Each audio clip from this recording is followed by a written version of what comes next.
Hello, this is Igoro, host of the Igoro Show, and you are listening to the Steve and Crypto Show. So keep your ears open and your mouth shut.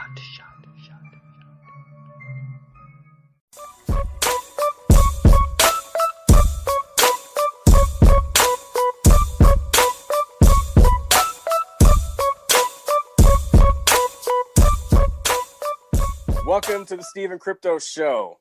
This is a special one. I'm Crypto Zoo. This is Steve. And we are here with one half of the band, Jack Havoc. They're a superhero metal band out of Port Angeles. We're here with John Prummer and Keegan. What's happening? Hello. What's up, guys? So, it's day after Halloween. We're recording. How was Halloween? It was awesome. We tried to go to the trunk or treat thing, like I told you. Long line, 2-mile long line with cars that went. They estimated 100, 200 cars. It was not that. So I bought my son a giant bag of candy. But there's a place up here called Cherry Hill, and but half the neighborhood was still set up for Halloween, but they were throwing candy down the tubes to the kids, or they had zip lines, or they had, the little the hand grabber things. So my kids still got to have a little bit of fun, even though everything else pretty much sucked around town. Yeah, I mean it's cool. Keegan, I'm glad people were came up with creative ideas to try to make it happen, even though it wasn't as exciting as the good old safe days. But you had a question there, Crypto? Oh, yeah. Well, I just want to hear from Keegan as well. Like, what did you end up doing? How was your Halloween? I think this whole year has been Halloween, so I just took a bubble bath. That sounds like a treat, I guess. With the shower on, crying. But no, we dressed the kids up. My daughter was Supergirl. My son was a little lion, Liam the Lion. I named my son after Liam Neeson, because he's Ra's al Ghul. But anyhow, so he had a good time. It was really good. Good, safe time. I think I drank 3 White Claws, and those are the devil. So wow. It is. But hey, thanks for having us on. I appreciate it. Yeah, thank you guys for being a part of it, man. I've been looking forward to this one. I'm sad that the listeners can't see the tears streaming, but spooky season is over. But I want to rewind. It's never over. I celebrate all year round, but I mean, we can call October spooky season. It's past. So, but I do want to kind of go back a little bit and just want to know what you guys were watching through Halloween season. Any favorite movies or new horror movies that stood out that you really like? Dude, we watched the new Tremors last night. Shriek Island. It surprisingly, with starring John Heder from Napoleon Dynamite, for some odd reason, it kicked ass. I don't know why, but I enjoyed it. So that was my new one. You know what I've gotten kind of absorbed in the last 2 months, and I just finished it yesterday on Halloween, was Ghost of Tsushima, the PS4 samurai simulator. And I just got to say, it's like one of the best video games I've ever played. And they just released a multiplayer for it. And now you actually go to realms of hell and feudal Japan and stuff. But are you familiar with what I'm talking about? Not at all, man. What are you playing this on? Okay, so check this out. It's the PS4. But, okay. So are you familiar with Red Dead Redemption 2? Of course. Imagine that game, but in feudal Japan. And the enemies are the Mongolians coming in, and they have better weapons. They have more numbers. So you're a samurai whose clan gets wiped out, and you end up having to become a ninja. And you have to go against your family's honor of being samurai, because samurais don't sneak around in the shadows and stuff. So you have to decide whether or not you want to stay a samurai or incorporate these new stealth maneuvers and weapons. But excellent story, excellent graphics. They just released a DLC where you go to hell and stuff and fight as a samurai. It's just awesome. If you get a chance, check it out. Ghosts of Tsushima. I have a PS4, so once I have some extra funds, I'm definitely going to check it out. Yeah, it's a beautiful game, dude. I've been playing, speaking of PS4, I've been playing the PlayStation VR when I can. And if you guys haven't checked it out, horror games are killing it. Pun intended, killing it in the VR realm. Dude, I was playing Resident Evil 7 on the VR. Have you played that? Oh, yeah, I have it. Dude, so when I let people play my VR, right, I'm like, oh, be careful. This thing is kind of expensive. I put it on their head for them and stuff. Be careful. I was playing that game in the middle of the night. And there's a part where I think his name's Jack, but he busts through the wall with an axe, and I'm playing it in VR, right? So, and I'm creeping through this house, and this dude busts through a wall with an axe, and he said, "There you are," and dude, I threw my headset across the fucking room of the night, dude, and I screamed. I was like, "Ah!" So the VR is no joke. You're absolutely right, dude. I think I did the same thing. I know the exact part you're talking about in the game. Yeah, bro. That shit ain't no joke, bro. Yeah. Oh, man. And then you walk into the room with, what is it? Like the morgue, you're in the morgue setting and there's those little drawers on the wall, that you pull. There's like 3 or 4 of them. And of course, that last one is going to have something in it, So I'm like slowly going over to it. I open it up. And as soon as you open it, this big black gelatinous venom looking thing comes down from the ceiling behind you. And talk about screaming. There's a scene where you're like drugged and you're tied up on a chair. And there's this like creepy, like Devil's Rejects family. And they're like eating people in front of you and you're stuck and you got to like wiggle out of your chair. Do you remember that part?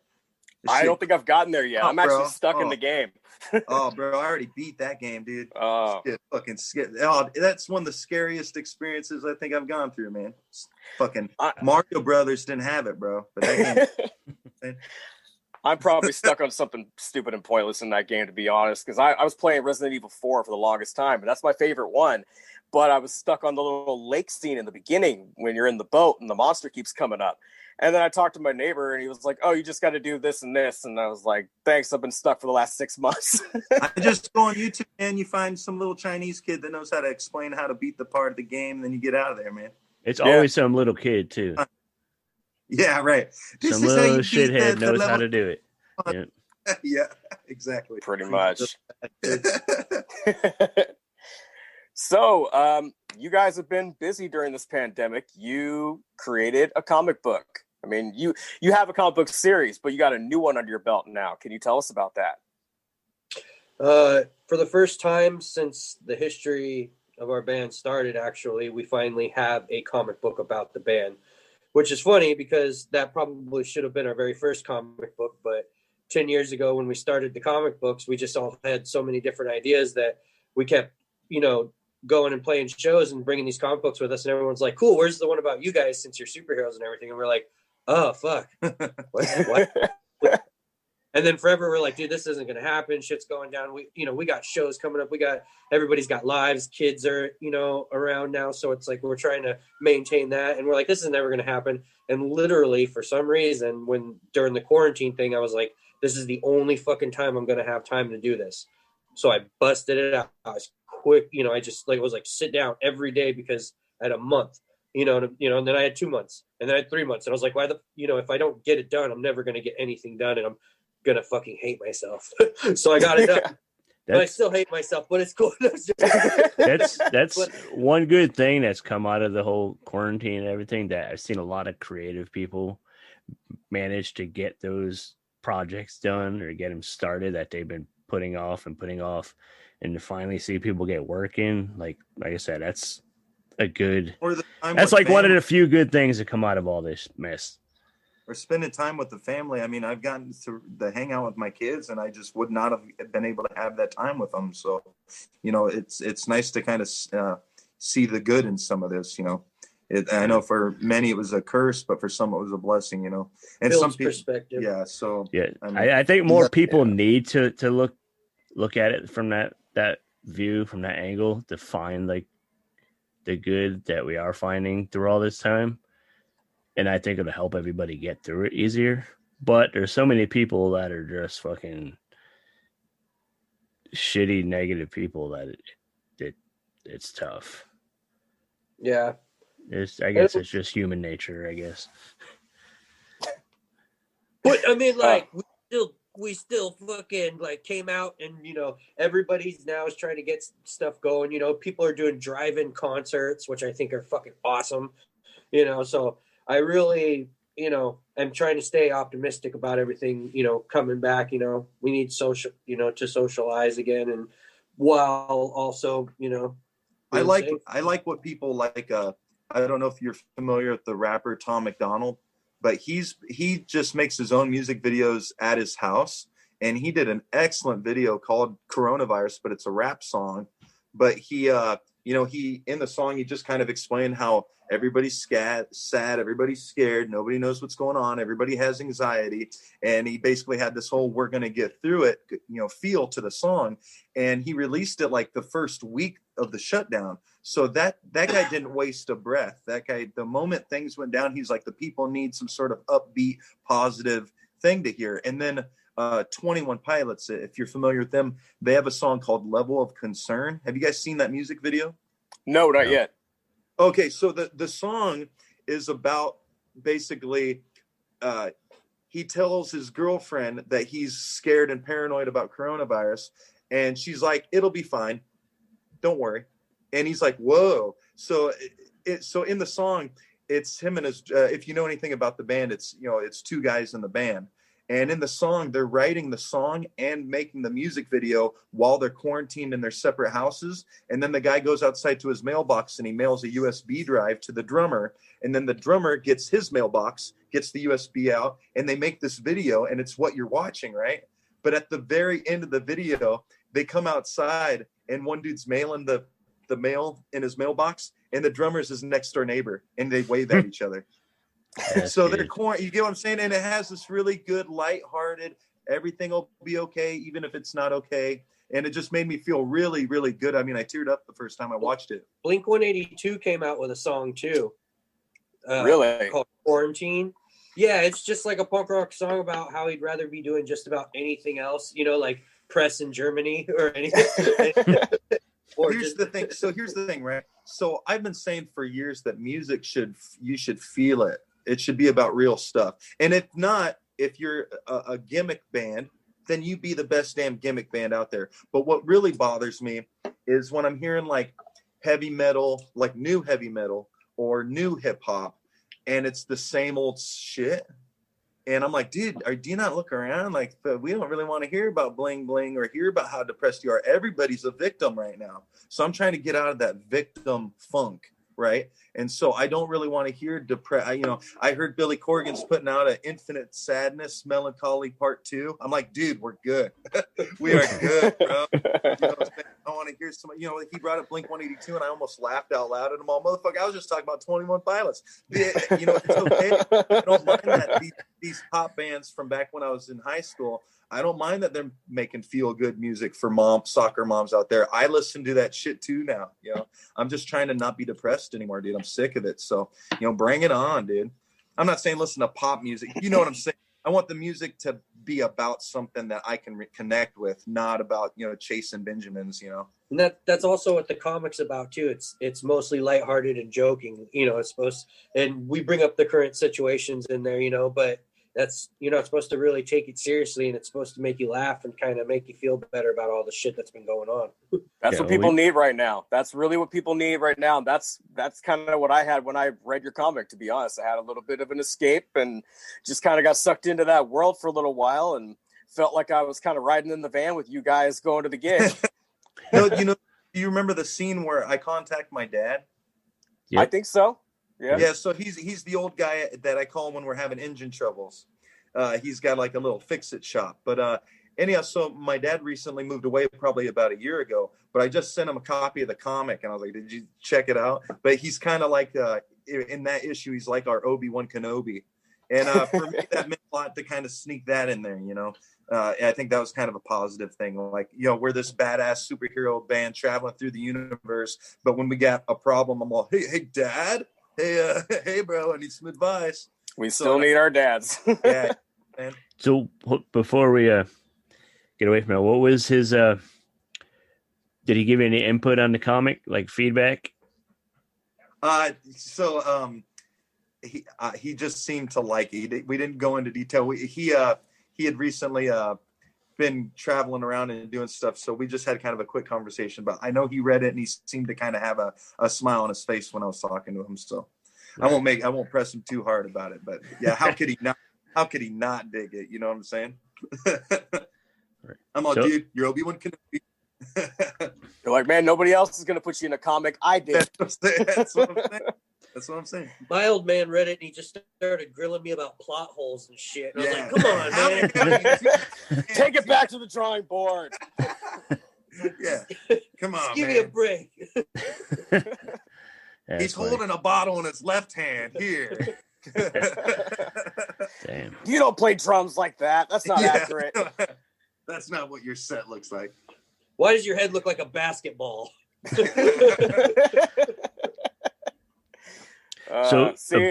is what we need during the pandemic, man. We all need to laugh. We all need to escape a little bit. Yeah.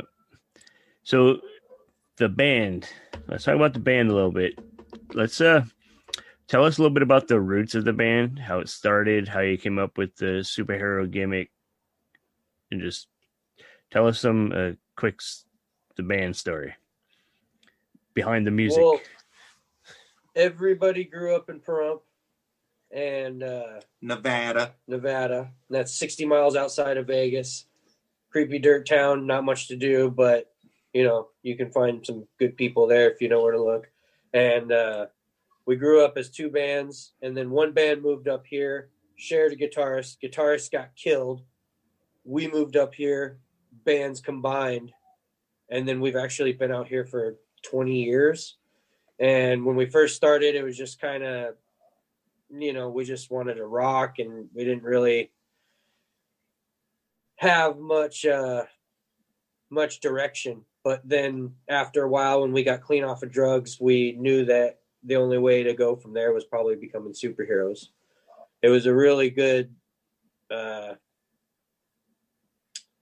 it's a good way to sober up. You start, you start calling yourself a superhero, and you smoke some meth, and you go, "This doesn't feel very superhero-like." Saying superhero shit.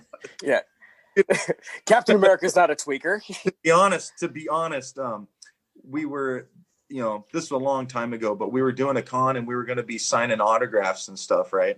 And it was one of us was getting married at the time, and we were going to do some coke. And when we get there, I had gotten to this table and I signed one or two autographs, and then people were like, "Let's go up to the hotel room and do this coke," right? And I couldn't do it, and I haven't done anything like that since then. They were like, "What up, man? You said you do it. We haven't done anything in a long time. It's a celebration." I was like, I can't go down there and pretend to be a superhero and then come up here and feel like a villain, So I was like, I got to, that song "Walk the Line." I was like, I got to walk the line, and that, and I, the other guys got it too.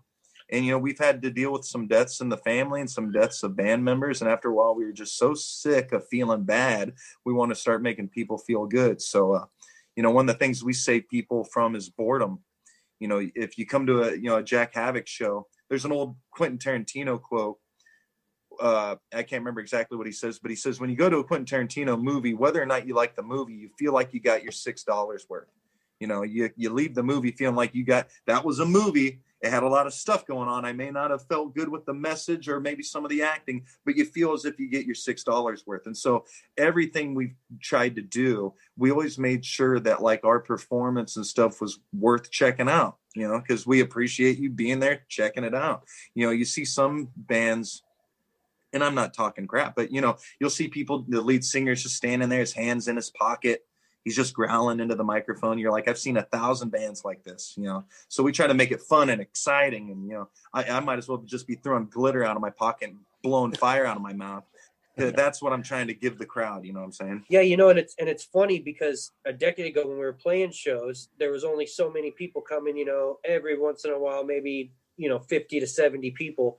And then as we got cleaner and got our act together even more and more and got tighter as these shows went along, we started fucking playing for hundreds of people, and packing out sold out shows, with different bands, Static X, Power Man 5000. And we would have never done that back in the day when we didn't have our shit together. We were just fucking showing up wherever the fuck, playing shows for whoever, people that most likely didn't even want to see us play at the time. It was just obvious that the more focused we were, the better we were. And so, kicking out all the hard stuff just seemed like the right path. And then at the same time, the bands that we looked up to and stuff at the time, like Korn or whatever, they were all cleaning up and stuff too. So it just kind of seemed like the natural progression. When you're young, you're angry. And when you're angry, you do drugs to cope. And so we were really angry for a really long time. And then, after a while, we just kind of judo flipped it.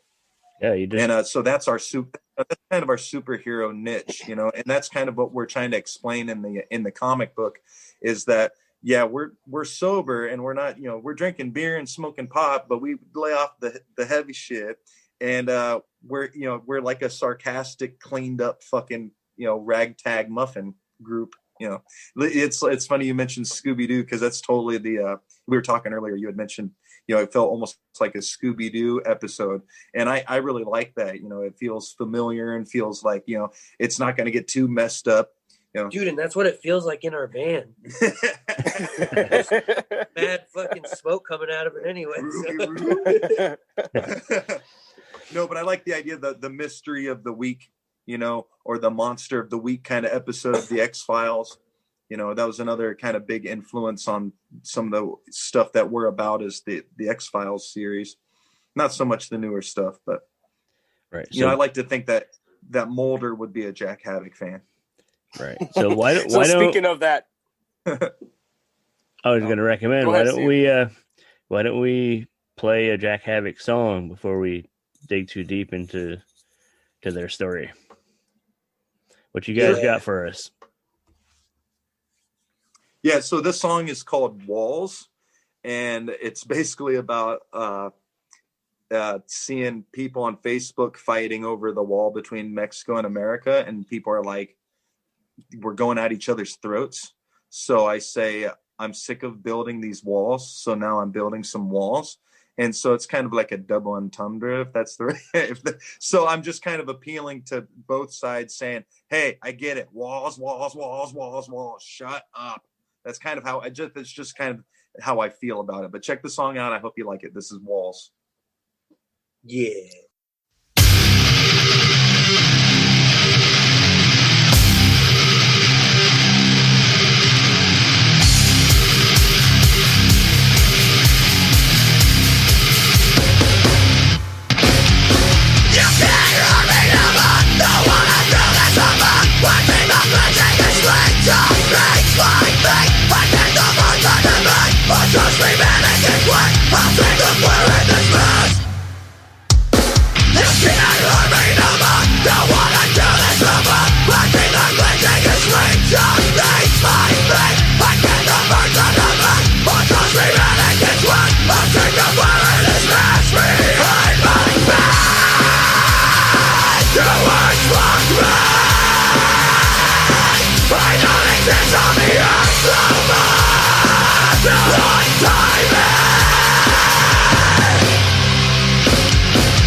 Just made my guns elephant. It's not much feeling, but no one around me. Your words mock me. I don't exist on the earth of earth. Now I'm timing. I don't exist to exist. Don't exist to exist. I don't exist to exist. I don't exist to exist. I don't exist to exist. I don't exist to exist. I don't exist to exist. I don't exist to exist.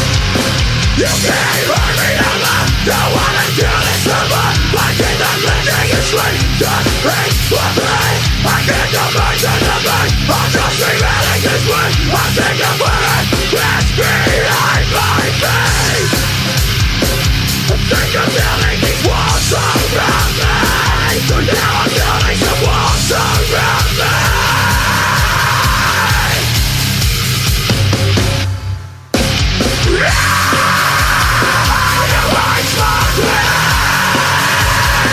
I don't exist on the earth of earth.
We're sitting here talking with Jack Havoc, and I wanted to ask, speaking of that name, how did you guys get it? How'd you come up with that name?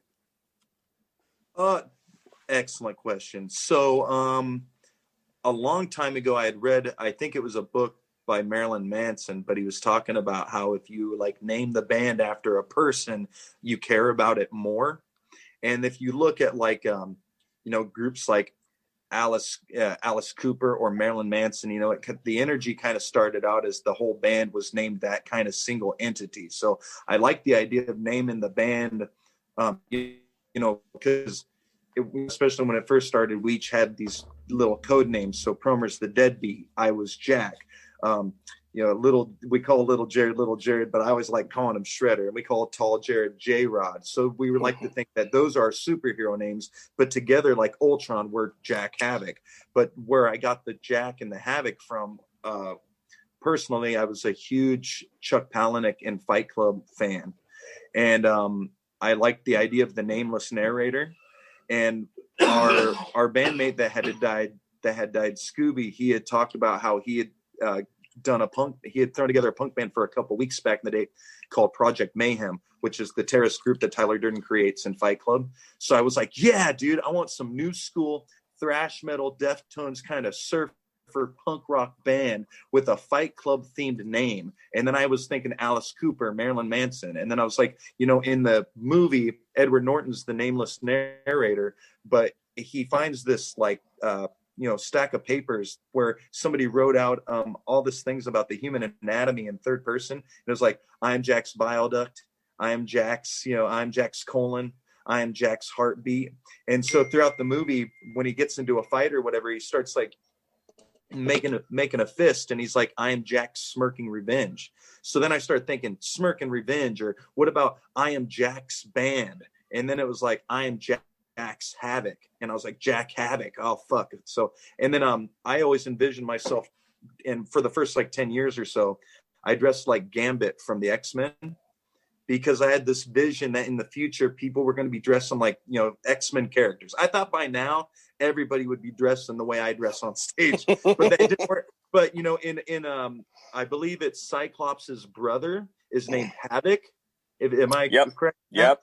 And Havoc wears also a Gambit kind of face mask. So I really like the idea of dressing like Gambit, wearing the Havoc mask. The band was Jack Havoc. So that's kind of how that all morphed together. But I mean, and for a long time, when Promer and Little Jared came out, we were also called the Dead Fucks, because that was a band they shared with Scooby. So when we first kind of started making t-shirts and stuff, we were called Jack Havoc and the Dead Fucks, because we were two bands. And then, it's kind of hard to put Dead Fucks on flyers, and it just became a little easier for us if, we, just kept it Jack Havoc. But I mean, to me, we're still Jack Havoc and the Dead Fucks. I love that you guys have a deep story for that name, behind the name. It's great. It's not just like, oh yeah, we just called it cat intestines, that's it. I'm talking about human anatomy and shit. Yeah, but and I've seen you guys play many times, and my bands have played with you guys over the years, and I love a theatrical band. I love that there's something to look at as well. And now it's cool to actually know a little bit of a backstory behind your attire, you know, and the coat and everything, knowing that there's a little each one of us has a very wide range and dynamic kind of background. Like, you know, Tall Jared is extremely talented. He can play multiple instruments, but the dude can dance like Michael Jackson. And so, so when he's on stage, he's not dancing like Michael Jackson, but he has a kind of a fluid, really organic way of moving his body around while he's playing either guitar or bass. Promer, I mean, when we all first met, we were in this big, like, televised production, and I was in the school play. I was Ebenezer Scrooge. Promer was in the play. Promer was playing the drums in the band. Tall Jared won the talent show, and he was dancing like Michael Jackson. We, you know, little Jared, we all didn't become like good friends until probably the 9th, when I made it into the 9th grade in high school. But I mean, there's old footage of us where we're little kids and we're just like killing it on stage doing different stuff. I used to do Shakespeare before we were even a band. Like, a lot of people are like, dude, how did you know, I'm not the best singer in the world, but I used to do Shakespearean acting. And so when I'm on stage and I got a microphone, I can fucking get the crowd to eat out of my hand. It took me a long time to kind of get that craft, but you know, now I throw in fucking screaming, and you know, he's turned crowds around too. I mean, nasty crowds, dude. I've seen. No, you know, you've seen Bill Burr take on Philadelphia. You ever seen that comedy skit where Bill Burr just talks shit on Philadelphia for 20 minutes straight? Yeah. It's like a class. Yeah, well, we've had to do that, dude. We've had rotten meat thrown at us. When we first started doing our thing, people didn't know what to think. And we've been like, you know, we've had all kinds of crazy shit happen, from shit thrown at us to fucking gear getting stolen to fucking people pulling out guns and fucking all just, we've kind of gone through the ringer, especially out here, man. The state's putting us through the grinder, dude, but we love it, dude. People actually brought raw meat to a show to throw at somebody. Yeah, like they planned like somebody's getting this raw fucking meat.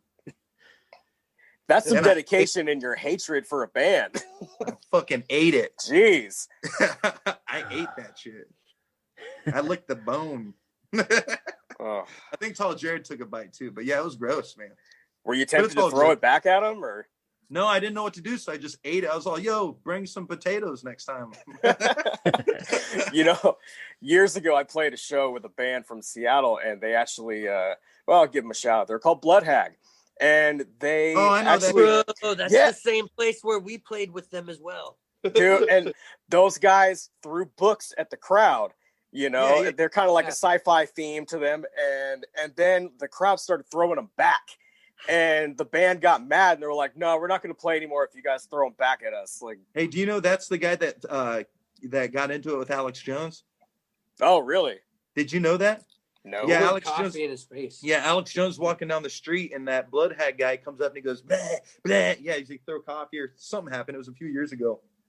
But it kind of made the media rounds, and then Promer hit me up. He's all, "Bro, remember that band we played with that threw books? That's the guy that yelled at Alex Jones." I was like, "No shit." Small world, bro. Small world. Oh, yeah, dude. They were a crazy band, man. And you know, the group that I was playing with at the time, we were like a prog rock thing, kind of had a Primus vibe, and we felt very out of place opening for them. But we had a great time. And the kids that were watching, they were moshing to our music. You know, we just didn't expect it. And then they come up to us when we're tearing down, and they're like, "Man, you guys sound kind of like Primus. You know who they are?" And our bass player looks back at me and smiles. He's like, "Nah, never heard of them." And then the guitarist is like, "Primus sucks." Yeah. So, yeah, we had a hell of a time with that show. That was fun. Memories make me want to go back there. Back there. My memory. Oh, sorry. Man, I just miss playing live karaoke shows. podcast. I miss live shows, man. I'm so excited for the day when we get to go out there and rock again. You guys, you go on my band. Are you on quarantine karaoke? No. Do you know what that is? No. Tell me about it. Bro, there's a Facebook page. There's several of them. And when the quarantine first happened, bro, some people, just like what we're talking about, wanted to bring some positivity to the community, right? So they made this quarantine karaoke. And dude, I was obsessed with it for like the first couple months. But then people started having PayPals. They're like, "You should donate money to me for doing this karaoke." And then people would post like, "I think it's pretty messed up. Nobody pays me any money to do this karaoke." And we're like, what's happening? You know? But if you ever get bored, so check this out. this kid went on there and he did some Jack Johnson and some Nirvana songs with an acoustic guitar. And the bass player from Weezer was in this karaoke group and he loved it. And the manager from Weezer and the bass player contacted this kid, flew him out to LA, and they did a private party quarantine thing with this kid from that group. And I was all, what? So it's just this little like fun page I'd found. But it turns out there were a lot of like people that are just like you're saying, we missed shows. So, go to this quarantine karaoke page and you see like people wasted at like 3 a.m. screaming Jefferson Airplane and shit. And it's just kind of fun. Sometimes I just sit there with my wine, and I just scroll through quarantine karaoke. I'm like, look at this asshole. And I'm like, better show him up. I've got some Eminem and stuff that I've done in there. But yeah, it's just a fun way to pass time. But, if you're talking about missing live shows, check that out for sure. Yeah, we have to do that sometime. Quarantine karaoke. So, sticking with the subject of music here, I just want to know, John, when did you start drumming? Keegan, when did you start singing? Probably close around the same time. I started, would say 14 years old. Probably freshman year or right after, like at the beginning of 10th grade. We actually learned in school. So I started learning in school, and everybody who was in a rock band in our high school kind of was in band as well for the most part. So that was just a key place to start. And then pretty much everybody in the band had at some point taken a band class at our high school. Did J-Rod, was he in any of the, or maybe not J-Rod, but he's in choir. Yeah, that's everybody. Yeah. So we all kind of learned there and started in the garage and then came from here. So yeah, I'm 35 now, so it's definitely been over 20 years. When I was younger, my family had all kinds of stuff going on. So I kind of bounced around a few of my different family members. And when I moved in with my grandparents, they're like, check it out, we're moving to Nevada. So like, I was like, all right. So I hopped over to Nevada with them. And I believe it was I think in California, they were doing track schooling. And, that's when you're like in school for 3 months, off for 2 months. So I had like a 1 week summer vacation. I go into the Pahrump. And immediately I have no friends. It's the middle of their school year. I have no idea what's going on with any of the math or any of the assignments or anything. And I went into drama, that was like the theater class. And they were doing improv and I was killing it. And so this teacher approached me. I'd only been in the school for like a week. She approached me. She's like, can you act? And I was like, I don't know. So she made me do some stuff. She's like, can you sing?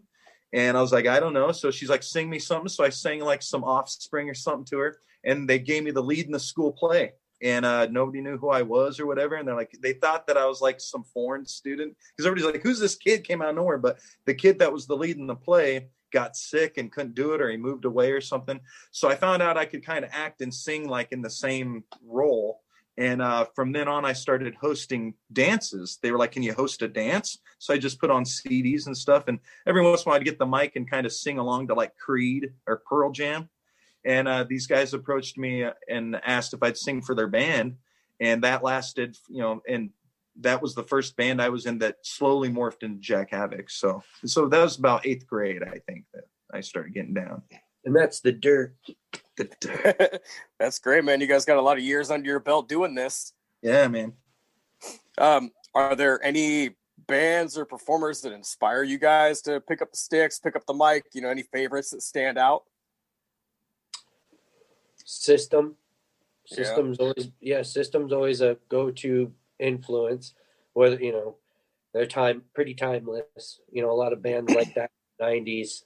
I mean, that's where we were, that's when we were getting started. A lot of the model off of the way we do it now.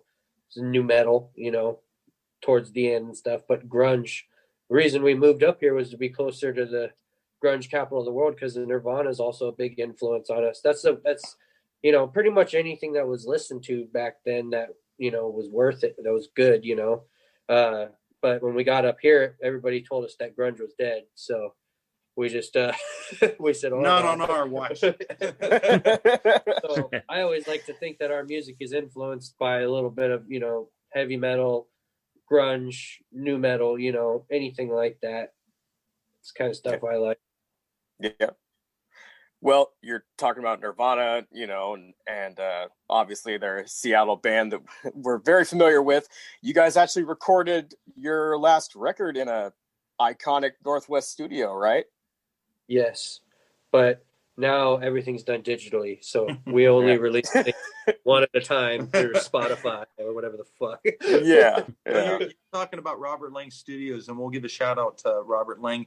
That was probably one of the greatest experiences ever.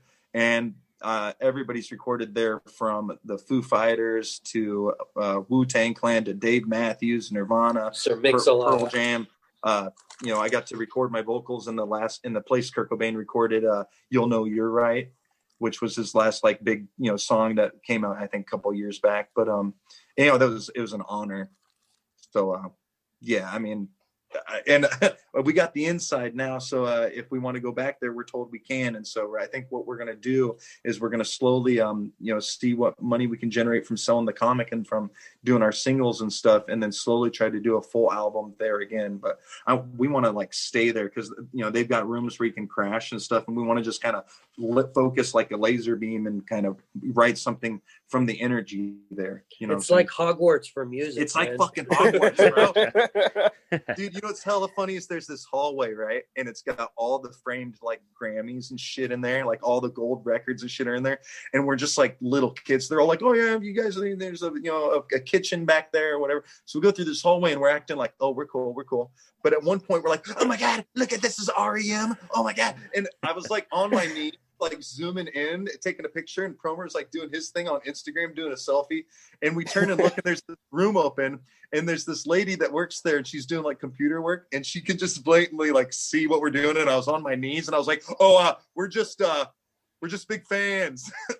But that was so funny. So they caught us kind of you know, crushing a little bit in there, which was pretty funny, because yeah, we were, you know, it was like, you know, people would pay money just to get a tour of this place, and we got to actually work with the people there. It's got amazing secrets, man. They have a wing there that is just for Macklemore. So when Macklemore did his song Downtown, he wanted to record it somewhere that would put Seattle back on the map for music. So Robert Lang Studios hadn't had like a really big name there in a while, but Macklemore's like, "No, I'm going to go there. That's where all the greats went." And that song did so well that Robert Lang Studios got so many more people pulled into it that wanted to record there. They actually have like a Macklemore studio like in his honor. And I'm not the biggest Macklemore fan, but I thought that was really cool. They had like an homage to Macklemore there. And I was just like, you know, neat. That's very cool that they actually did that, you know, and that's cool for him to go out of his way to go to that studio and pick that place to try to bring some more life into it, you know, more tension. And yeah, you know, I'm kind of with you. I might not be the biggest fan of some of his more recent music, but he actually did a show here in Port Townsend, and I opened up for him at the Legion Hall. We had like 60 people there. Yeah, it was only like 50, 60 people there on a Monday night or something like that, you know, and hardly anybody will believe it if I tell them that he was here. But you like Shark Week? When was that? Oh man, it was way before Thrift Shop, I'll tell you that. It was probably 2014, 2013, something like that. That's awesome, dude. Yeah, I got to start somewhere, you know. Mm-hmm. So yeah, small world. Did you see him on the Little Dicky show? No, I haven't. Oh, bro, he makes a quick little cameo, and it's funny as fuck, bro. Because everybody's always comparing Little Dicky to Macklemore and Lonely Island and shit. So yeah, have you seen that show, Dave or whatever? Oh yeah, it's hilarious. Okay. Yeah, you'll eventually see that part. It's funny. Yeah, I will. I'll have to check that out. Yeah, I mean, he was a nice guy, man. I met him after the show that we did, and you know, he gave me a CD, and he had a track that he rapped over "Other Side" from Chili Peppers. And it was pretty cool. Yeah, it works out. I think it's actually just called "Other Side." Illegal. Yeah. National police. I might be wrong with the title, but so you know, what do you guys think the future holds for concerts and live entertainment? I mean, you think we might be back to normal sooner than later? You think we're gonna be riding this out for a while? I fucking hope so, dude, because Nobody likes virtual concerts. I mean, it's fun for like a second if you're out for a couple months, but if you're like, we're doing this all year, I don't know. I don't like that. But I do like the idea of, people still trying. So the drive-in concerts, I guess, is, that's cool that they're at least allowed to do something, because a lot of these bands they don't, obviously not making any money. This was literally their livelihood. I'm sure as soon as the election is contested and everybody gets their COVID certificates and their vaccinations and we all get our little bubble balls, that everything will go back to normal. The new world normal. Can you imagine a crowd full of like bubble boys, like doing a show and everybody just in a bubble bouncing up against each other? That'd be kind of cool seeing. Yeah. Also, like crowd surfing, just the bubble ball would be cool. And shit. The bubble ball thing would be cool if there wasn't the lingering fear of death if it gets popped.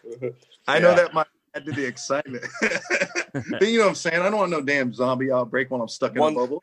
One little hole, somebody comes into the crowd with a needle, they pop it, you're like, COVID! Reel him out. They crowd surf him out. Get the bubble motherfucker out of here. He's infected. But I mean, the show thing. Get the guy with the deflating bubble. Get him out of here.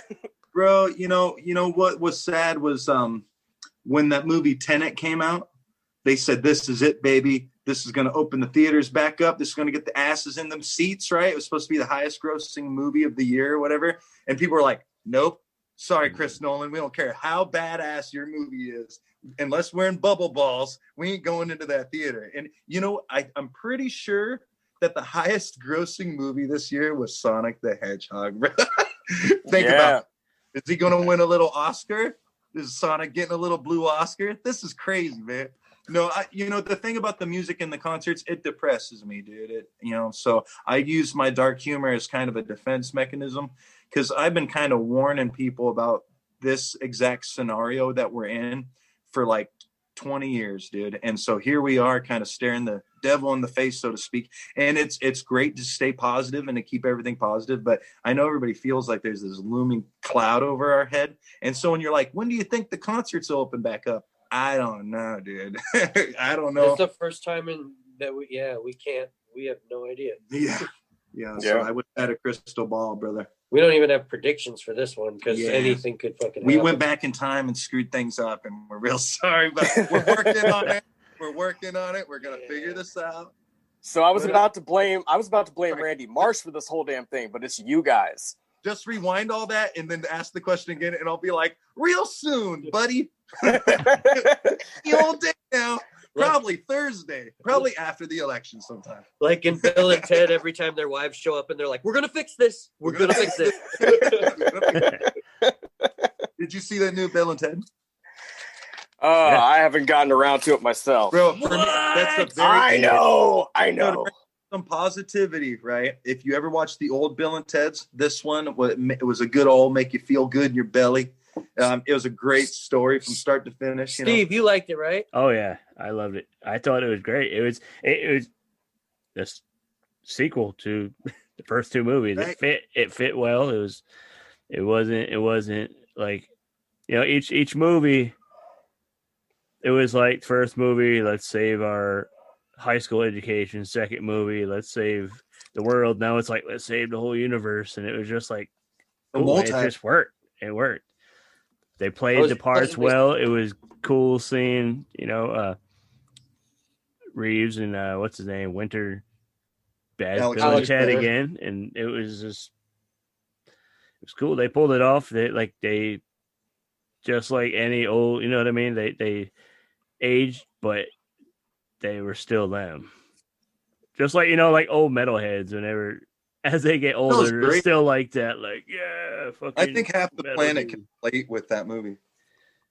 It was good. I loved it. We definitely needed more comedies in this pandemics. Yeah, dude, for real. You know what I did? I just watched the newest season of It's Always Sunny in Philadelphia. I was like, this is out. And I put on one episode, and it's like I blinked, and the whole season went by. And I was like, whoa. But it was like my body was trying to absorb comedy. You know what I'm saying? Like, It's Always Sunny in Philadelphia. You ever watch that? Oh, that is one of my all-time Oh, yeah. favorite shows. That's Bro, one of my favorite sitcoms. I was man. like, so what what season are you on? I want to. It's like 11 or something. But Mac's gay now, and Charlie and Frank have these German guys move into their house, and like they're making sandwiches on the radiator. And I was laughing my ass off, bro. It was, but I was like, oh man, normally if something like that happens, because good movies and shows are kind of hard to find lately in this kind of shutdown era we're in, right? So when somebody tells you about a good TV show, you're all, I'll check it out right now. But I wasn't expecting to like watch the whole damn season in one. I think I was standing up half the time. Like I was going to go make myself a sandwich, but I just went into a zombie mode, laughing my ass off for 8 hours or whatever. But it was hilarious. That was your first exposure to that show? No. Just to the newest season. Just the newest season. Okay. Out the whole thing. Oh shit. Yeah, man. Well, 11. I mean, I think they're up to 14 now. But I know it's the most recent one that's out on, I believe, Amazon or Hulu or something. But I know it's the newer stuff because I normally stay pretty current with it. But okay, Frank's you're getting me excited for a minute. I was like, is there a new season that's come out that I haven't seen yet? I'm trying to think of some of the crazy crap that happens, but we'll talk about it. Yeah. Oh yeah, yeah. Use your whole podcast up telling you how much I love it. But long time ago that show was quoted to be like Seinfeld on crack, and I finally watched it, and I totally agree. That's a show about nothing. That's a good way to describe it. Seinfeld on crack. If I'm going to start like a new job or like a new career or something, one of the things I'll do is I'll find a TV show or a movie that takes place in that field. And so to be a bartender, because I was a bartender for like 5 years, but the week before I started, I binge watched It's Always Sunny in Philadelphia, and they were like, my wife and stuff's like, what does that have to do with being a bartender? I was like, this show's about bartenders. She's like, it is? Because they never serve drinks. They're like the worst bartenders in the world. But I was working security for a while, and I was like, I got to watch Paul Blart and that one with Seth Rogen. What was that called? Where he's the mall security cop. But that's Observe and Report. Yeah. So I watched Paul Blart and Observe and Report, and they're like, why? And I'm like, because I'm about to be a badass security guard. Like, duh. And they're like, man, those movies specifically? I'm like, yeah, dude, name another badass movie with a badass security guard. You can't. Paul Blart, bro, he saves Vegas in the second one or something. There was a second Paul Blart. Oh yeah. Oh yeah, there were two. So that new Halloween movie with Adam Sandler, Hubie Halloween, that's on Netflix now. Kevin James is in it, and he plays a cop. They should have just had him in there as a oh crap. I feel like the movie would have been better if they'd have just been all like, yo, it's the cousin of Bobby Boucher, or it's Bobby Boucher up or something, because it was just him being Bobby Boucher from Waterboy. Well, I watched something online, and they actually kind of said that if you think about it, he's Canteen Boy. Do you remember that skit from SNL? Okay. With Alec Baldwin? Yeah, so he's kind of like an adult canteen boy. He's got that thermos with him all the time, and he talks about him being in the Scouts too. He even mentions that he was in the Scouts. That SNL skit's a little dark, bro. But it is. You know what's going on with the Boy Scouts now and all those lawsuits and stuff. Kind of take it dark. But it was the 90s. Shit was crazy. Oh, I know exactly what you're talking about. Kevin Nealon. Anyway. Yeah. So moving on. The main thing that we want to talk to you guys about, your comic book. You have a comic series, and it's called Your Mom Comics, correct? Yes, a company that produces the comics and such, and we still have pretty much everyone that we've been running since the beginning. It's like DC Comics, but a jab at your mom. Yeah. Not your mom specifically, everyone's mom. Just everyone's mom. Oh, man. And you guys have gone all over the board, but you said that this is kind of the first comic. This new one is the first one that has your band in it, and so you're basically abducted by aliens after a gig. What made you decide to finally take this direction, and I mean, I know your band's theme is superhero sci-fi metal, but so all this time, what made you finally decide to do that in this issue? So, dude, we're from Southern Nevada. So anybody's kind of dipped their toes on YouTube or anything knows that's where, Area 51, Groom Lake, Nellis, S4, Edwards Air Force Base. I mean, the shuttles land right outside where we went to high school and stuff. So, when we were in high school, when I was in 8th grade, I ran track, and we used to go out to Tonopah, which was like 200 miles north of where we were at. But it was like the closest like desert high school, right? And I just recently found out that the majority of people that live in Tonopah are actually employees of Area 51. It's an actual place. The CIA admitted on CNN in 2010 that's an actual experimental aircraft. So I haven't said anything about aliens yet.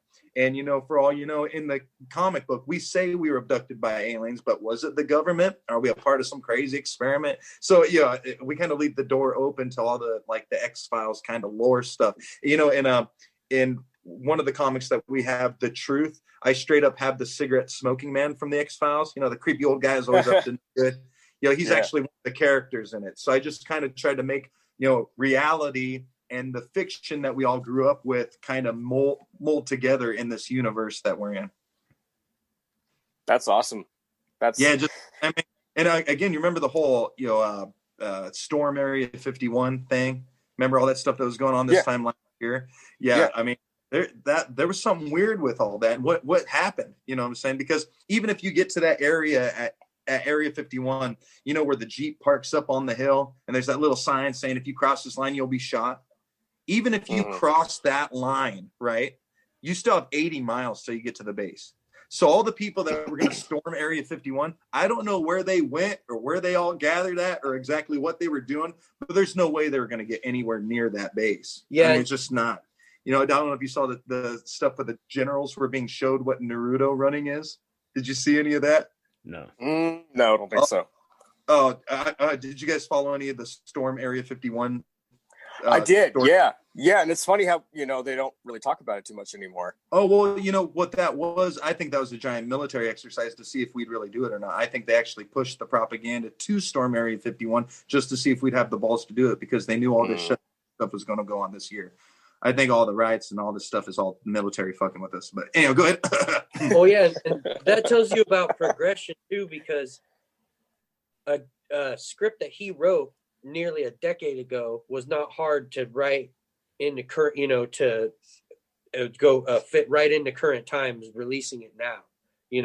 Everything that he wrote was still, pretty much valid to go right into something that you picked up fresh off the, off the newsstand. It's like, we wrote the script, we've been spitballing it for, 5 years, but almost 10 years.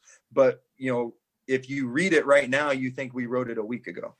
And it was virtually unchanged by putting on there. So like besides me mentioning COVID once in there and putting a couple Easter eggs in there. Other than that, there you go. Man, well, it's super current, man, and it's a hell of a read. I really enjoyed it. Thank you. Yeah, we appreciate it. Yeah, we wanted to have a release party, but you know how that goes. All the time. Just to have one anyway. Invite everybody. We'll settle for the anime store across the street selling our comic books. So yeah, I mean, you can contact us on our Facebook, our Instagram, Jack Havoc. I mean, we're easy to find. But if you're looking for issues or whatever, just hit us up. Right now, I mean, if we were playing shows, we'd be selling them at our concerts, but we can't really do that right now. But we still have some left, and if we get them sold, we'll print some more up. So yeah, and DMing us on Instagram, we're pretty much that's it though. Facebook and Instagram. Slide into our DMs, buy our shit.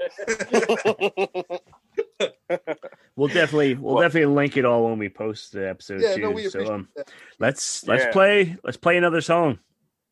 You're reading my mind. This song is called Skibbity Doo.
And we're back. Oh, that was a good one. Woo! Actually, that is one of my favorites that you guys do. I really enjoy Skibbity Doo. I love the Goon. And actually, I really appreciate your spread of awareness with the song Bigfoot is Real. Oh, thank you. That's an actual 911 call. A guy from Kitsap County is actually reporting a Bigfoot to a 911 operator. And he says, this thing killed my dog a week ago. And that's an actual 911 call from out here. So we are representing in that song. And, you know, I was going to say in Skippity Doo, this is so I've been doing this stuff for 20 years, right? And I'm actually going back now and looking at some of my lyrics. And I'm like, dude, I called all this stuff, right? So check this out in Skibbity Doo. I say, I've been screaming daily in any direction. I tried to warn your family. Now they won't let you hug them. Oh. So, and then I say, run to the forest, build a fortress. As they send the drones out, they won't take my hometown.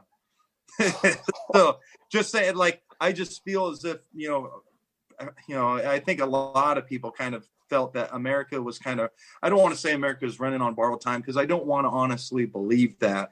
But I mean, you look at all the proxy wars and all the crazy stuff that America has been going through since 9/11 and even way before that. And it seemed as if, you know, it was almost like a boiling pot, you know. And so I didn't want to be prophetic. And I definitely don't want, you know, it's like all the stuff I'm always talking about. I don't want any of it to be true. You know, people get mad at me and people, you know, call me all kinds of names, and I totally get it, but I don't want to be right. You know, I hope I'm just the crazy guy at the end of the day, you know, but look at where we're at right now. And I'm like, and dude, big coincidence. I got people hitting me up from high school. I mean, I've got all kinds of people from my life that are like, hey, dude, I'm sorry about like freaking out on you at Thanksgiving or whatever. But, you know, I used to be like, fluoride causes cancer and they put it in our water. And they're like, dude, we're just trying to watch this football game. And I'm like, all right. so I feel bad. So I try not to even leave my house anymore, because I know a lot of people don't want to hear it and stuff. But it's, you know, so that was my vent for all this stuff for a long time. is writing the music and the comic books. And look, now we can't even go play our music for people. So I'm only left to be screaming from the top of my lungs that the British are coming on a podcast or from my Facebook page. Because, you know, you go outside and try to protest and somebody will break a bottle over your head or pepper spray you or what, you know, it's getting wild out there, dude. And I got little kids and I love them and I love my wife. And I just want everybody, you, me, everybody to just get along. But you know, and I get that there's trouble and stuff in the world, but if we talk to each other and listen to each other, we're going to find ourselves in a better boat than if we just keep letting men in suits somewhere, you know, make all the decisions for us. And so that's what we're doing with our, you know, comic book or with our music, is we're trying to wake people up. You know, hey, you know, think for yourself. If you think I'm a jerk, tell me why. You know, this is great. This is communicating. You know, it's just fortunately I'm on stage with a microphone, so it's a little easier for me or whatever. But I'm willing to listen, and I can change my mind on things and stuff. So my music has evolved. You know, with my lyrics, it has evolved. I have changed or whatever throughout the years, but I'm trying to do it with a very clear-headed focus. And you know, the comic book. I mean, Promer just he took stacks and stacks of notes and little stick figure drawings that I'd done, and he saw my vision, and like a laser beam, he focused and he got it done in like, how many weeks did it take you? I mean, like 2 months. It took him about 2 months, wow. but it was done. And I mean, the artwork in it is very, I mean, it's very bright and vibrant. Like, he just did an excellent job. So I'm just real happy that we were all kind of able to woo-saw, set aside all of our anxieties and our issues and just focus on writing music and writing comic books and just not letting the man keep us down, you know. But we also feel like pretty much until we get to start playing shows again, we're going to have to kind of sit on it, because not as many people are going to get, you know, it needs to be at the shows. That's what it's there for. It's almost like having a pamphlet, you know, that kind of like gives you instructions on what to do at one of our shows, you know, how to take this, how to take us on stage and stuff like that. So I really want things to get back to where we can start socializing again and bringing crowds of people to an event where, you know, you can get together. And I'm like, you know, if we got to do the bubble balls, I'm like, okay, but like, man, really, bubble balls? It's just no. You're gonna go see Slayer in a bubble ball? Let's just come on. I mean, I get it. You know, maybe we should have been wearing helmets all those years back in those mosh pits and stuff. But I'm still having visions of that like mosh pit, man. Or with a face shield, which you should do anyway. But you know, I use the same face shield for the Gallagher show as I do for the Guar show. yeah, I just use the sheet they provide. They got the plastic sheets you just hold up in the front row. Where you don't want to be at the Gallagher show, you don't want to be about 6 rows back. That's where you get the watermelon in your mouth and shit. But the Guar show, not watermelon. It's probably some feces or what, you know, whatever they're.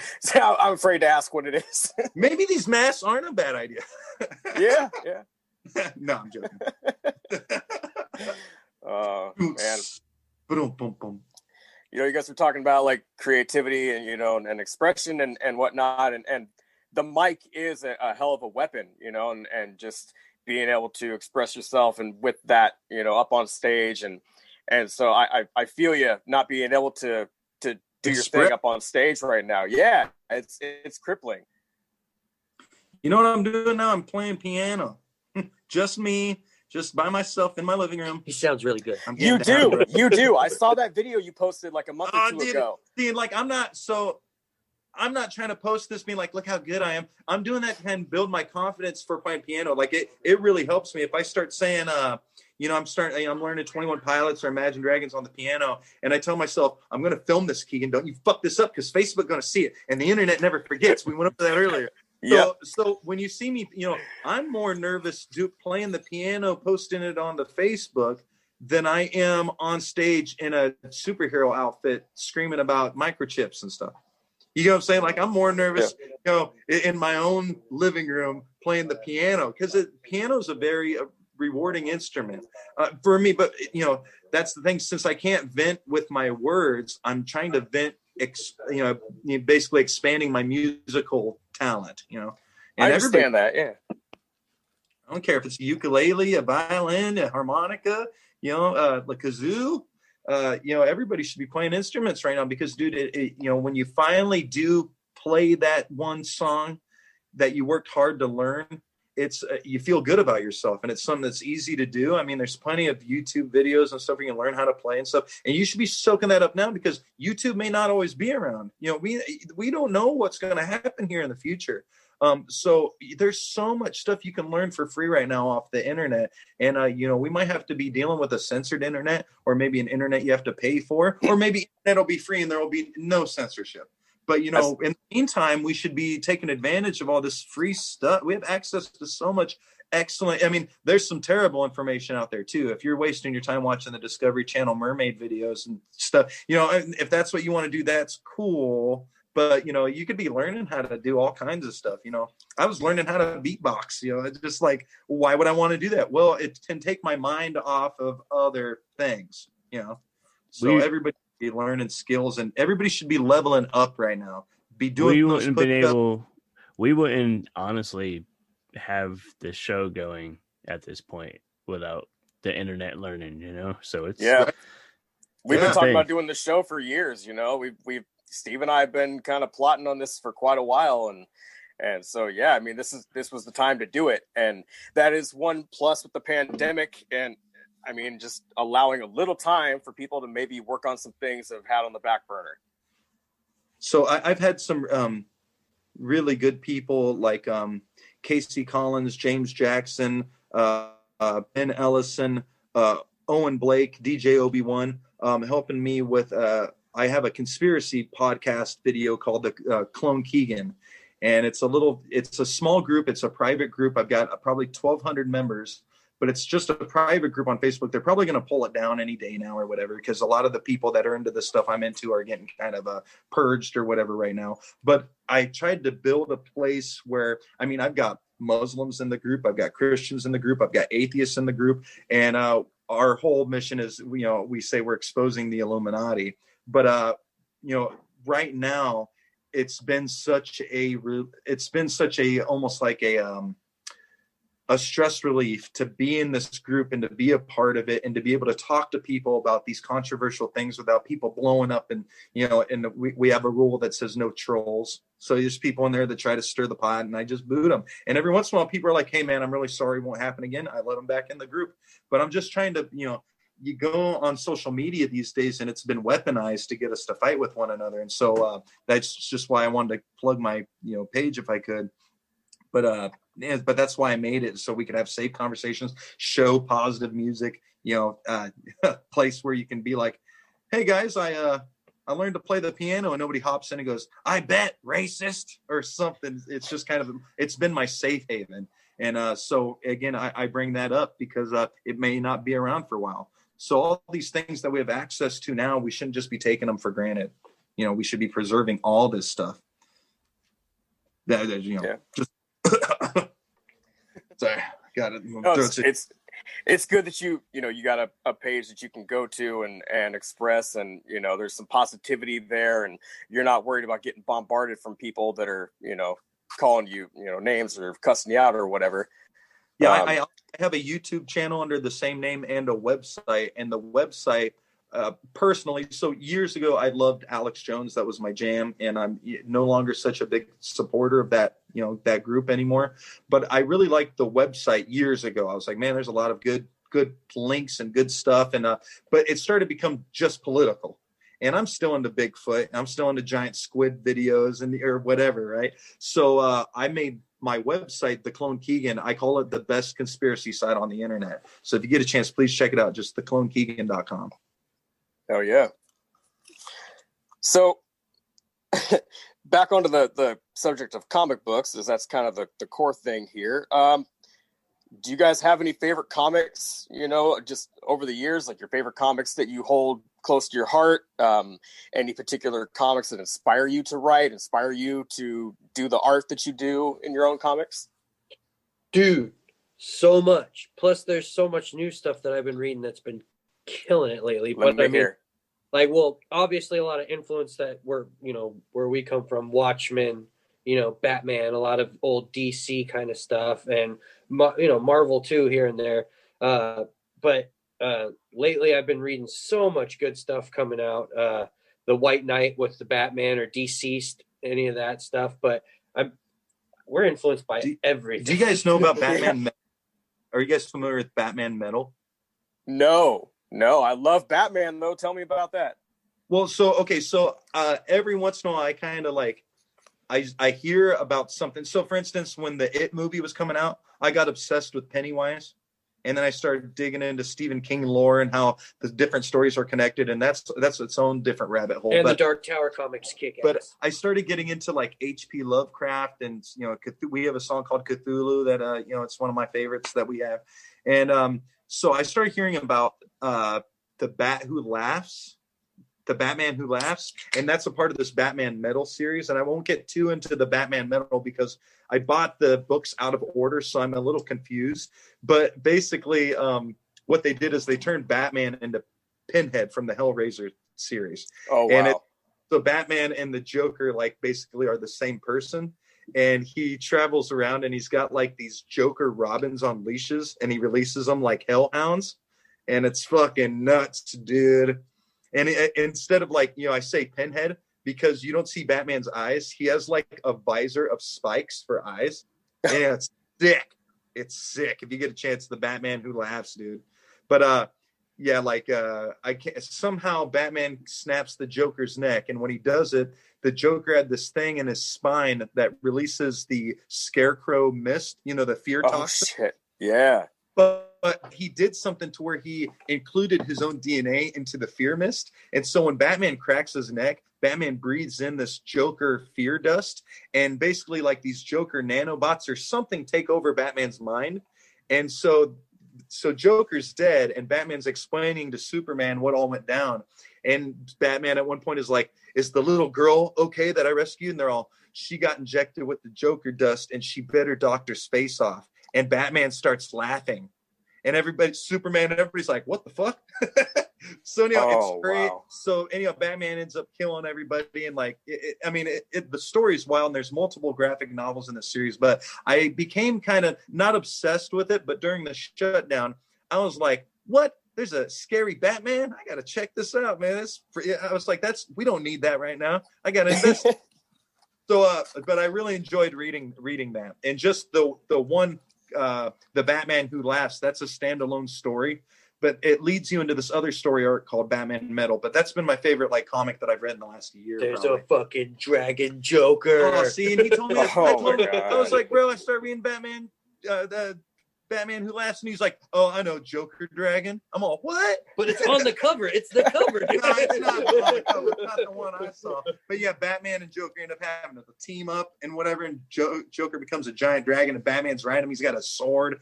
Fucking badass, dude. Oh my God. I'm a grown-ass man, so I can't get like, I wish I knew how to explain it better, but sometimes I'm like having a couple beers while I'm reading it, and I'm like, man, that's crazy. Batman's calling a dragon. Like, so I don't want to be messing the plot up or anything for you, but I think you've said enough to gain the interest of me and hopefully the other people listening. So, bro, when you see this picture of Batman as like Pinhead, it kind of does something to your inner child where you're like, what? Batman? What's going on here? Like, you got to investigate, So I'm glad I bought it, dude. Man, I love any different kind of take on a character that we're already pretty familiar with. If they're like, let's finally turn this character evil or this or that. I like that. Any sort of twist that's different from the usual thing. But for the comic book, any influence that came for the comic book art wise, I would say would be like definitely like old school Teenage Mutant Ninja Turtles. Hell yeah. Yeah. You know what I'm saying? Just the skylines. That's kind of where I got the idea from, because I would look at stuff like that and kind of figure it out. Mm-hmm. That's awesome. Kevin Eastman and Peter Laird always kick ass. And they do a really good job on their comics. They're up and doing Teenage Mutant Ninja Turtles together now again. Yeah, and I actually was reading something this morning about the last Ronin that they're working on. Yep. You guys know about that one? No, but I just watched Batman and the Ninja Turtles, and it was amazing. Did you watch that? And I have that one. There's actually rumors now that they're talking about a live-action movie. Did you hear that? No. It did so well for being DC animated that they're like, so there's some, we might see some crazy shit go down. But I'm only down if my Kickstarter for Donatello to be voiced by Corey Feldman works. If not, through all of it. I don't care anymore. Yeah, like the original Turtles from the first movie, voices and everything. Michael Keaton is Batman. Let's do this. Yes. There we go.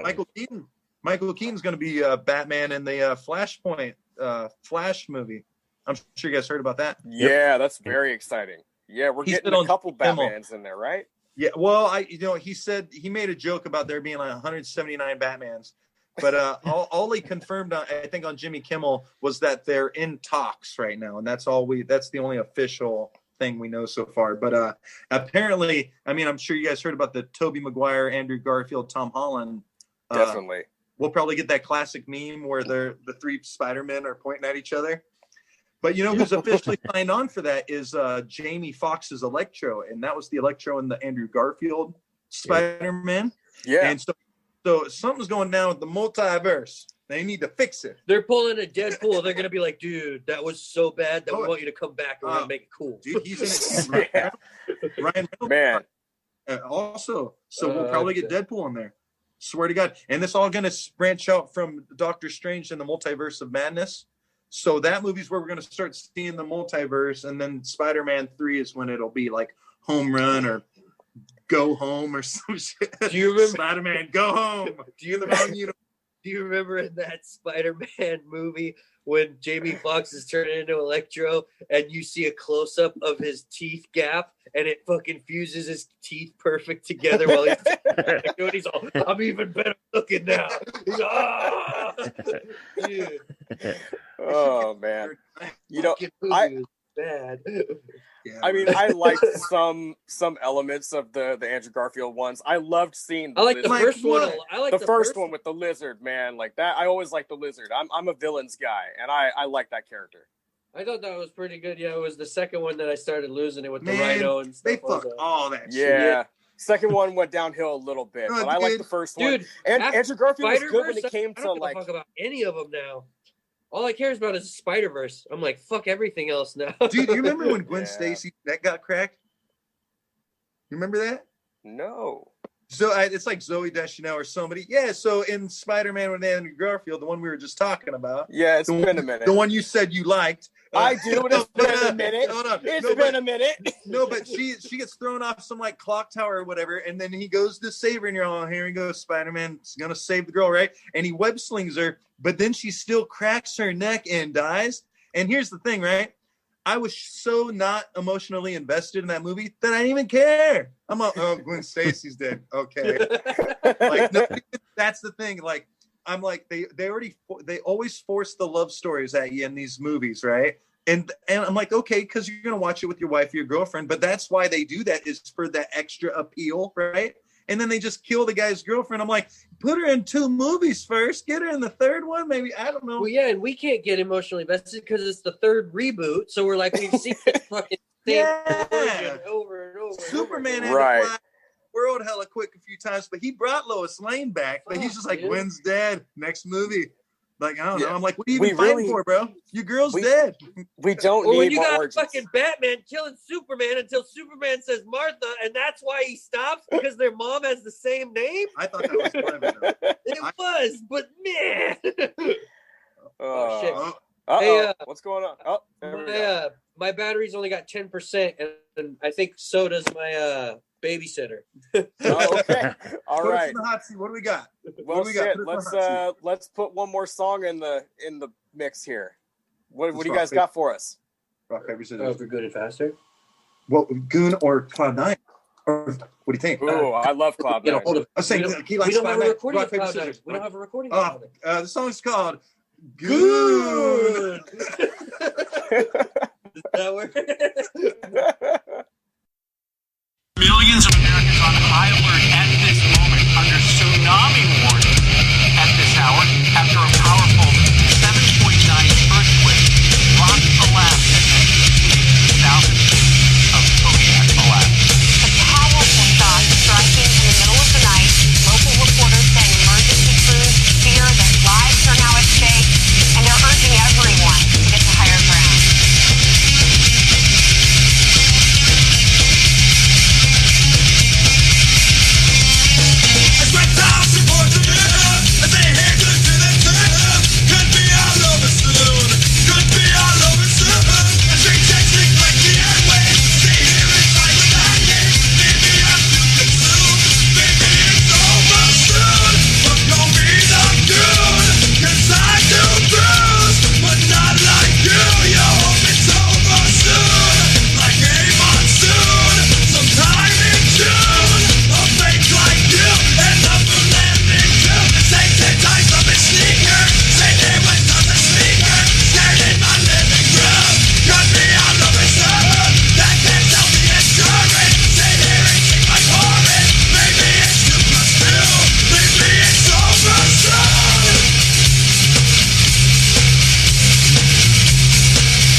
That was Goon by Jack Havoc.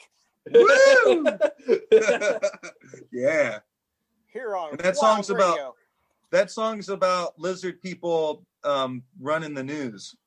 Like you're watching like Anderson Cooper or like Bill O'Reilly, and you see their pupils start squinting because there's lizard people running everything. So that song's about, is that what that's part of it. There's other stuff. Lizards fuck. I think that's about lizard. No, well, we do have a song called Reptilian Reporters, but in Goon, I say, as reptiles report the news, I sit here glued to the tube.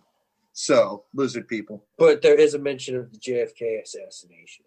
And Woody Woodpecker. I mean, if you need context, we could give it to you. I know we only got limited time. Man, the content in your songs is just awesome. I love what you guys do. Thank you very much. Whenever I go out to Port Angeles, I like, if I'm going to a show, I hope that you guys are on the bill. You know, I always look forward to watching you guys play. I even watched the show with Modest Mouse here in town, and then right after the gig, raced out to watch you guys at the casino. That's my boy. Well, dude, it's been an honor to get to know you and to watch you grow and evolve as well. And I appreciate what both you guys are doing with the podcast, trying to bring some extra entertainment that's other than the norm. Yeah. Other than the sea of cable channels with nothing to watch, you guys are trying to build your own little universe, and I respect that. So same with the comic book swap meet, Steve, too. Yes, way back, you guys, you were there with your mom comics from day one with that. You know, you guys are on our first comic book swap meet, and that's kind of grown a little bit. I mean, right now it's not happening, but we'll bring that back too. Once the world is safe, we'll bring it back. We should plan a big thing with like the comic book swap meet. Then at night we'll have like a music event. Yes, that'll be fun. Oh. That'd be great. Well, shit. You know, since your battery's about to die, I guess we'll just let you guys go. And I really want to thank you guys for being on the show today, and I hope that down the road we can get both the Jareds on as well, so we can have the whole band on. Yeah, we'll definitely have you guys back. Like that'll be like the Diet Coke compared to the cocaine. With the cocaine.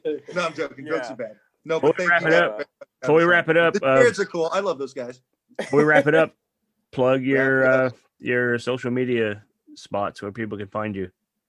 It's Jack Havoc Superheroes /Facebooks.com. You know, Instagram Jack Havoc. It's pretty much, you know, if you just type in the name Jack Havoc on any one of those, and it will pop up. There's not many, you know, other things. Google us. Havoc with a C. Yeah, my website again is theclonekeegan.com. There's a Facebook group page if you want to get in on discussions about what's going on right now in the world. And don't forget Your Mom Comics. Thanks, guys. All right. Yeah, thank you guys. And real quick, I want to say that Promer is a hell of a tattoo artist. 99% of the tattoos I have are from him. If you guys are in the area and in Port Angeles, please go down to Marked and check out his work. I mean, you can look online as well, but stop into the shop and look at what everybody's got going on. That's a great place. Totally. Yeah, come on in and let me stab you. There you go. Grab a knife with a blade and stab you with the fucking handle. Later, guys. Later, guys. Peace.